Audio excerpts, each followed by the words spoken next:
ГСП онлайн. Городские новости сейчас. Среда, 12:00, Дом молодежи. Отчетно-выборная конференция Совета ветеранов.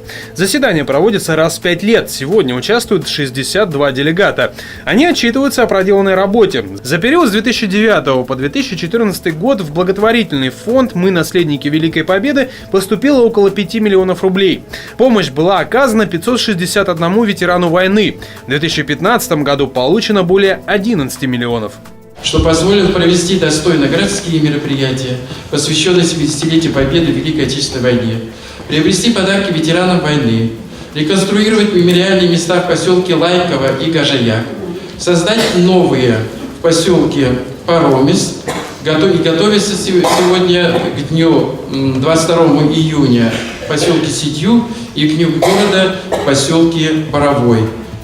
В среднем за год проводится около 100 мероприятий. Их финансирование – это забота городского совета ветеранов.